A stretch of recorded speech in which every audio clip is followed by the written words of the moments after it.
Cek cek, mohon perhatian, Destio Channel akan segera dimulai. Diharapkan para penonton untuk dapat mempersiapkan diri.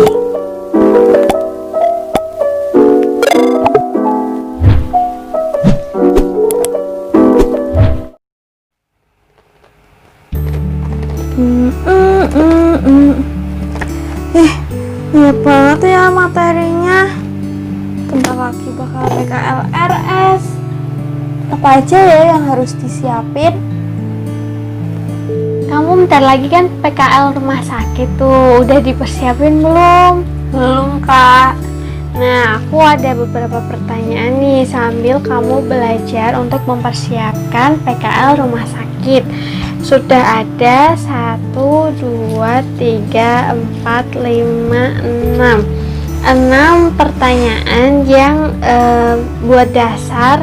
Kamu tahu nih nanti di PKLRS tuh kamu bakal ngapain aja gitu. Tapi aku belum belajar, Kak. Gimana? Ya sudah, jawab sebisa kamu aja. Mau pilih yang mana? Ini, Kak. Oke. Aduh. Masih 5. Deg-degan nih, guys. Kalau nggak bisa jawab nggak ada hukuman kan, Kak? Kita lihat aja nanti. Bacain. Bagaimana cara mengukur BB dan TB pasien yang tidak bisa berdiri? Oke, baik, saya akan coba jawab ya, Kak. Kalau TB, tinggi badan, itu ada berbagai cara. Yang pertama tuh kayak gini, ini namanya DIPA, Pak ya, Kak. Diukur dari sini dada atas sini, pokoknya di sekitar sini, terus sampai ujung jari ya, Kak. Tengah ujung jari Ya. tengah. Cari yang ini apa, lekuan leher. Oh ini, kan sejajar nih sama ini. Nah itu nanti diukur gitu. Yang kedua itu yang membentuk kaki sudut 90 derajat, itu bisa dengan tidur atau atau duduk ya, Kak. Kalau duduk jadi tinggal di kakinya itu kayak 90 derajat itu sih. Kalau tiduran itu tetap ditekuk juga 90 derajat. Namanya tinggi lutut. Namanya tinggi lutut. Terus nanti ada rumusnya, terus dimasuk-masukin. Sudah, satu lagi pakainya dia ulna. Oh iya, kayak gini ya, Kak. Dari siku sampai sini ya, Kak. Ya, terus ada rumusnya juga gitu ya. Kemudian kalau berat badan, oh ya, yang berat badan, sebentar. Oh, bentar.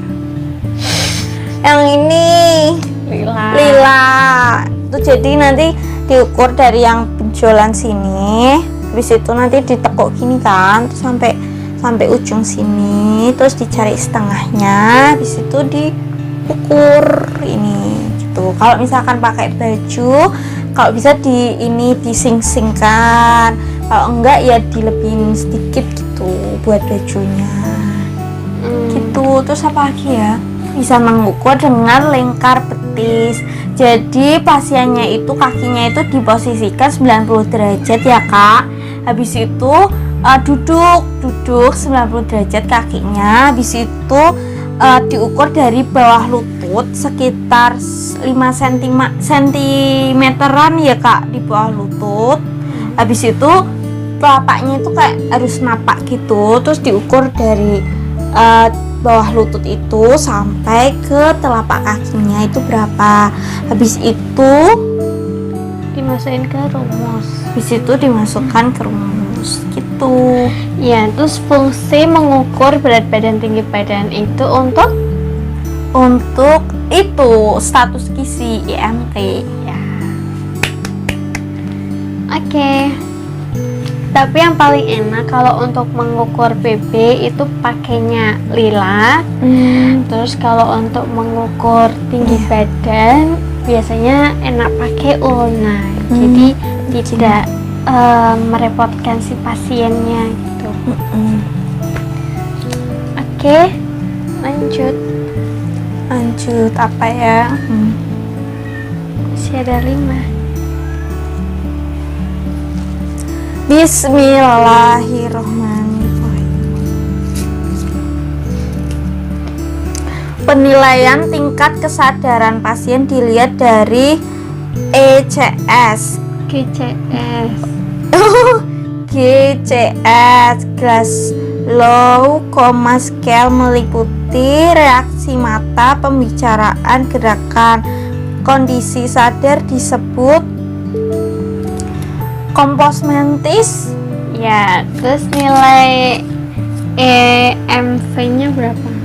EVM-nya. Nilai dari EVM-nya atau GCS-nya itu 15. Maksimalnya 15. Terus dilihat dari mana, Kak? Biasanya dari perawat. Jadi perawat yang menentukan nilai GCS. Nah, dari itu tadi respon mata, respon motorik, pembicaraan atau verbal, dan respon gerakan atau motorik. Nah, kalau skornya bagus, GCS-nya sadar pasiennya itu biasanya skornya 15. Tapi kalau paling rendahnya kan koma, itu skor GCS-nya 3. Nah, berarti itu kita dilihat di rekam medis ya? Ya, bisa dilihat di rekam medis. Terus ada banyak kan itu tingkat kesadaran. Biasanya tingkat yang pertama kan sadar atau namanya kompos mentis, di mana pasiennya itu bisa diajak komunikasi, terus merespon apa yang kita tanyakan gitu. Berarti itu masih sadar. Yang kedua itu tingkat kesadaran apatis. Jadi yang namanya apatis itu pasiennya itu cuek sama lingkungannya. Jadi tidak memperdulikan di sekitarnya, dia asik atau diam sendiri gitu. Yang ketiga itu delirium. Jadi ini kondisi pasien di mana dia itu kondisinya itu masih gelisah. Jadi tidurnya masih belum bisa tenang. Mungkin ini juga ya, Kak, kaget di rumah sakit, belum terbiasa gitu, bisa berpengaruh apa enggak, Kak? Bisa, karena mungkin terlalu udah lama itu juga bisa. Jadi dia sudah mulai gelisah gitu ya, dengan tata caranya rumah sakit gitu kan. Mungkin di rumah sama di rumah sakit kan beda ya, Kak. Mungkin apa tempat tidurnya atau apanya gitu ya, udah mulai bosan. Bisa udah mulai jenuh karena misalkan diambil darah gitu ya, Kak. Karena di tempat tidur terus kan, dan lingkungannya dengan lingkungan yang orang sakit semua kan, pastinya kurang nyaman gitu kalau terlalu lama.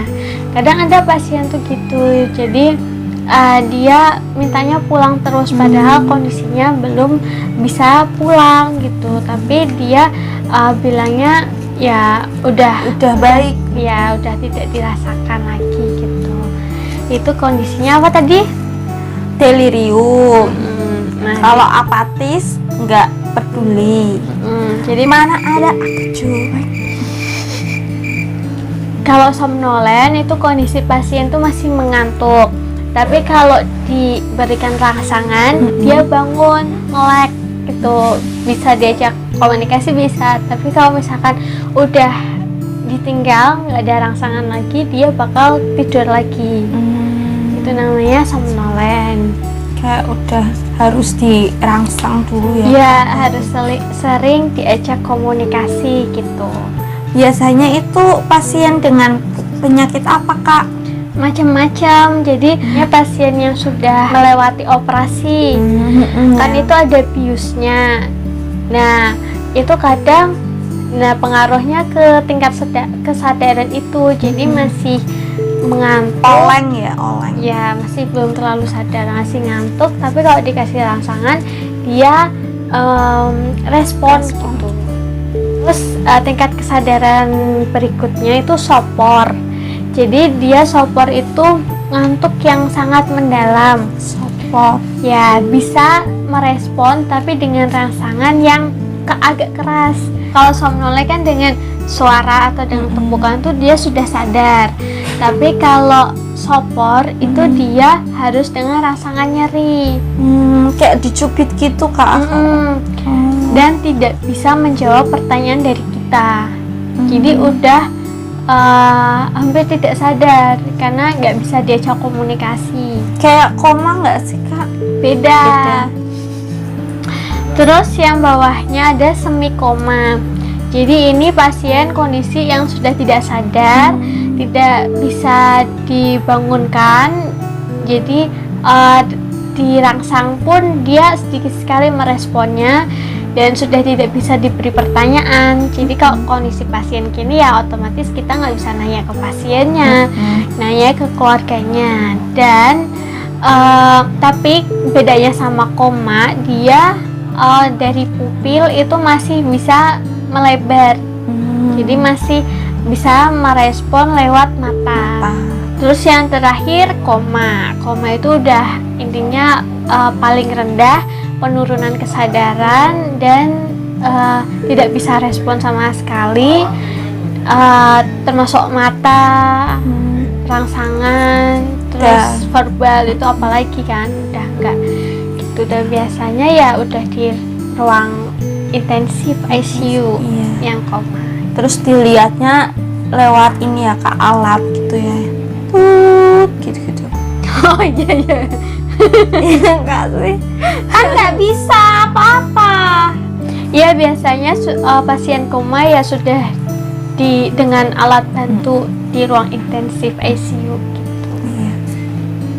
Lanjut.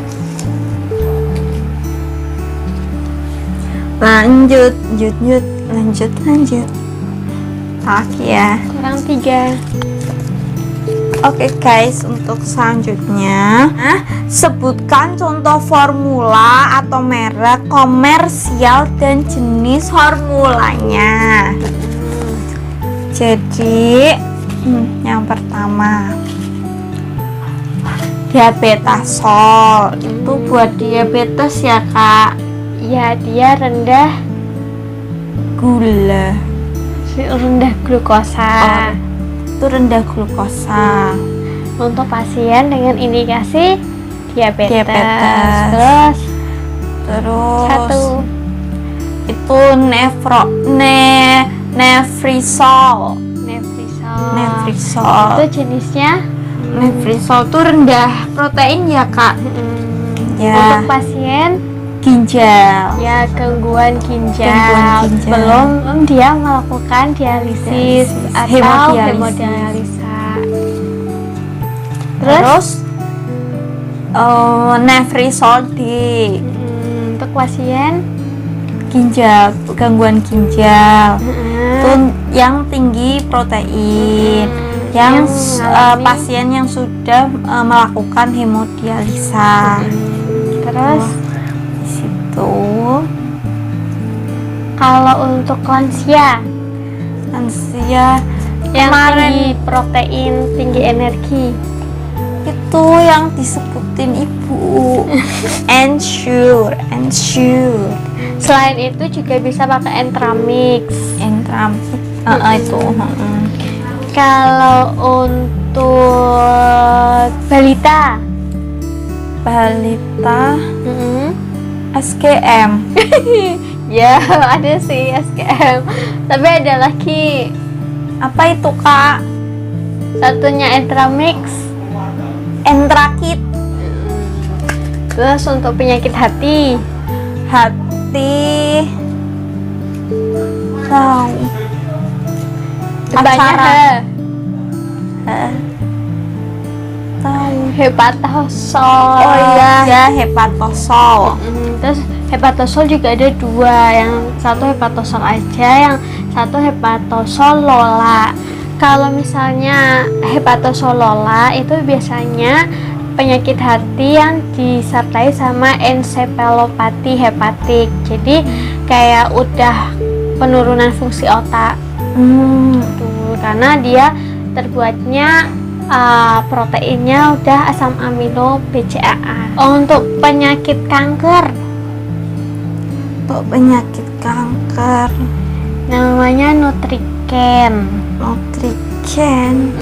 Jadi dia juga termasuknya ke golongan yang tinggi energi, tinggi protein. Kalau untuk pasien dengan gangguan saluran cerna, pakainya Peptamen kok ya kak? Peptamen. Oh, Peptamen.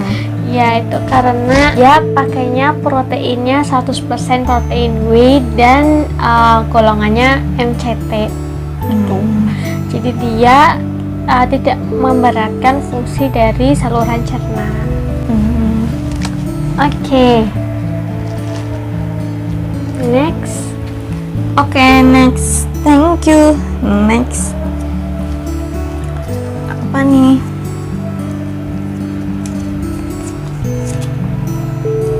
Bagaimana cara memilih pasien rawat inap yang harus diberi edukasi?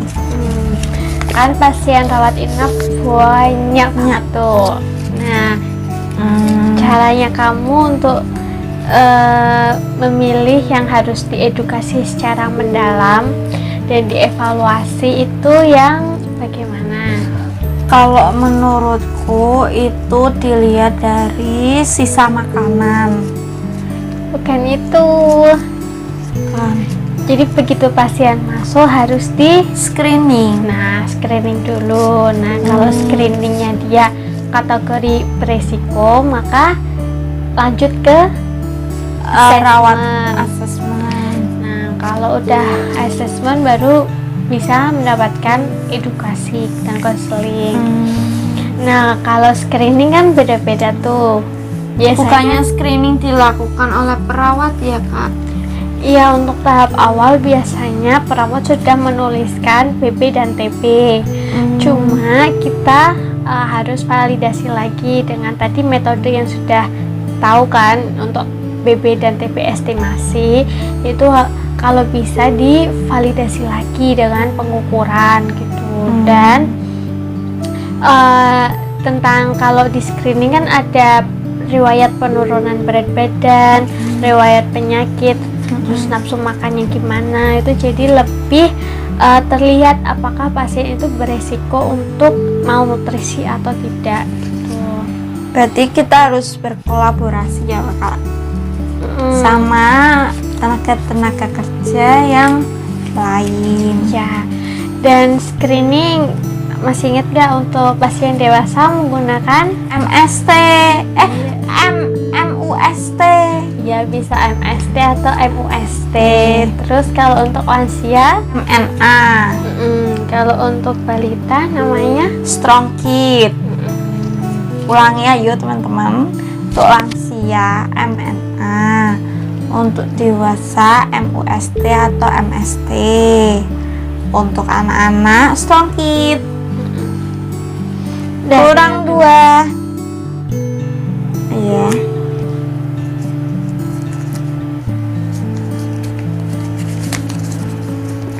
Sebutkan macam-macam bentuk makanan rumah sakit. apa aja? Yang pertama biasa itu Bentuk makanan biasa. Bentuknya biasa nasi. ya Nasi. Terus habis itu ya kayak makanan biasa kita gitu. Tapi biasanya itu ditunjukkan untuk ibu hamil gitu ya kak. Jadi kayak masa pemulihan aja. Iya, yang tidak ada gangguan pencernaan. Habis itu yang kedua itu bentuk makanan lunak. Biasanya nasinya itu diganti dengan nasi tim, jadi agak benyek-benyek gitu. Ya, lunak. Lunak ya, nggak benyek deh, maaf. Habis itu Terus lauknya kalau lunak? Lauknya itu kayak tahu pepes, log tahu. Tidak boleh ada yang digoreng. Tidak boleh ada yang digoreng. Terus kayak dikukus-kukus gitu. Terus apa? tempe bacem kan ada yang dikukus tuh, tapi juga kita kan ada 2 tempe bacem ya kak, ada yang digoreng sama ada yang dikukus. Ya pokoknya intinya dia yang tidak memberatkan waktu mengunyah. Tuh, jadi emang bentuknya lembek. Terus yang ketiga itu saring. Jadi makanannya itu disaring gitu. Contohnya tuh kayak misalkan kalau sayuran tuh bayam, ya enggak?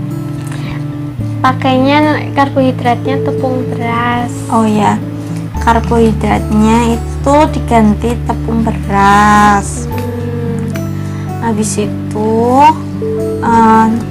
makanannya itu disaring gitu ya kak, kayak di apa sih? Cincang. Enggak dicincang gitu. Biasanya untuk pasien tahu peralihan sebelum dia dari cair ke makanan lunak. Jadi dia dikasihnya makanan saring dulu. Kayak untuk itu ya kak, kayak untuk menstabilkan ini ya mungkin. Iya, untuk biar kerja ususnya itu nggak kaget. Terus tadi saring ya, terus cair jernih, sebelum cair jernih, cair kental. Cair kental itu kayak enteral ya kak. Jadi enteral, makanan enteral saring gitu tuh bisa lewatnya itu bisa kayak pipet tetes gitu, terus ditetesin ke pasiennya, iya nggak sih? Gitu. Terus bisa langsung menuju ke ini lambung, NGT.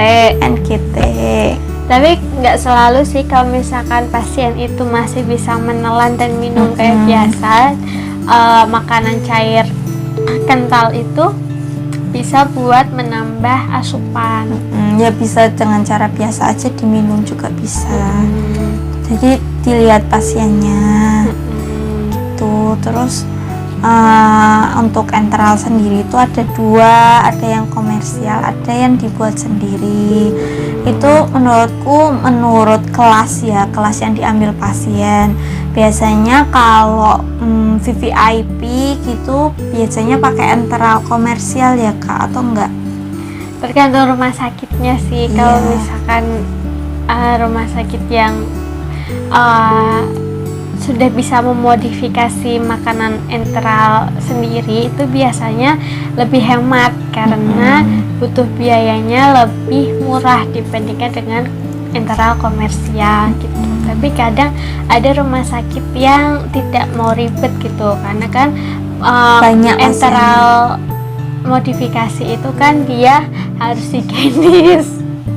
Cara pembuatannya, terus pengaturan suhunya, APD-nya, alatnya. Jadi dengan memikirkan berbagai macam resiko, itu kadang rumah sakit ya milihnya yang komersial itu gitu, karena praktis, tinggal seduh gitu. Terus ini apa, makanan cair jernih itu kayak apa sih? Jus, kaldu. oh ya, kayak kaldu, terus air gula. Itu kayak buat menambah apa sih, energi ya kak dalam tubuh. Iya, kalau pasca operasi banget itu pakainya itu. Kan masih rentan ya itu habis dioperasi, saluran cernanya masih belum siap. Jadi yang dikasih pertama cair jernih dulu, bertahap, baru cair kental, baru saring, baru bisa makanan lunak, makan biasa gitu, secara bertahap. Kayak uji coba dulu ya kak. Okay, the last question. Dah. Belum masuk ke penyakit-penyakit nih. Ya udah, ini awal part 1. Selanjutnya, bagaimana awal ketika kita akan edukasi pasien rawat inap? Jadi, gimana ya, bentar. Oh ya, pertama ketuk pintu dulu dan ucapkan salam. Habis itu perkenalan diri bahwa saya itu sebagai ahli gizi atau gizi lah, bagian gizi dari rumah sakit. Habis itu ini pasiennya itu ditanyain namanya siapa, tapi jangan jangan sebut nama ya Kak, bener nggak? Ya, jadi jangan kayak misalkan ini benar Ibu Eris, itu jangan, tapi namanya siapa Ibu, nama ini pun sinten nggih, bener nggak sih? Atau bisa juga lihat dari gelang pasien. Oh iya, gelang pasien ya, karena kadang ada satu ruangan tuh pasien dengan nama yang sama gitu. Jadi jangan dilihat dari cuma nama, tapi nama, umur, kalau mau lengkap ya tempat tinggal gitu. Biar nggak salah pasien ya Kak. Kalau salah pasien, salah makanan, Ya, itu termasuk dari menjamin keselamatan pasien gitu. Karena kalau kita udah salah pasien itu bisa fatal akibatnya. Diagnosisnya bisa salah dan pemberian makan diet pun bisa salah. Bahaya ya Kak. Ya, jadi harus hati-hati, harus teliti gitu. Jangan asal lihat rekam medis terus lihat ruangan, ternyata kadang ada ruangan itu bisa berpindah-pindah. Ya, jadi ya harus biasanya tanya ke perawatnya kalau misalkan perawatnya itu lagi gak sibuk gitu. Pasien ini masih di sini nggak gitu. Kalau misalkan udah dicek gak ada, ya tanya apakah dia masih di operasi atau pindah ruangan gitu. Jadi memang harus kolaborasi dengan tenaga kesehatan yang lainnya. Udah 6 pertanyaan selesai. Dan insya Allah untuk next video kita akan bikin part 2 itu tentang penyakit dan jenis diet yang diberikan. Penyakit dan jenis diet yang diberikan. Oke. Tadi nilainya berapa ya BTW ya? Tahu. Ya udahlah, anggap aja yang nggak bisa tadi mana ya? Ada nggak yang nggak bisa? Bisa semua sih. Ya, salah satu nih yang bagaimana cara memilih pasien rawat inap.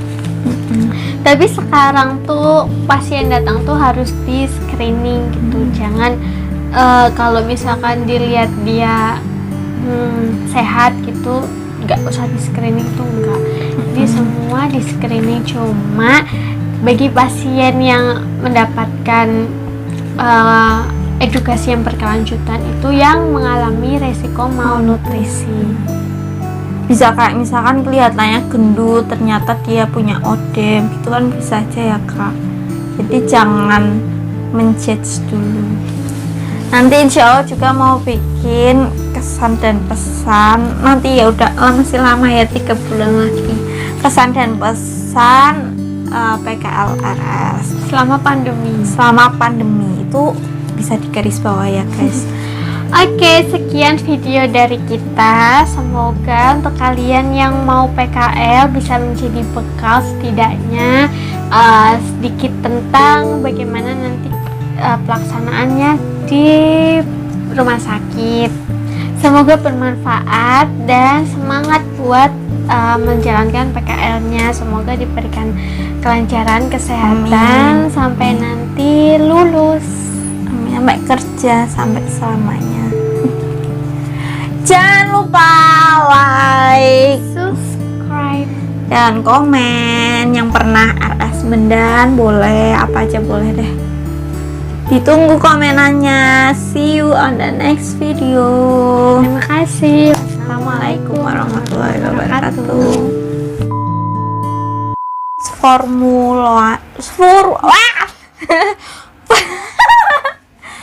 Nanti pasiennya itu diposisikan 90 derajat ya kak. Apanya? Kakinya.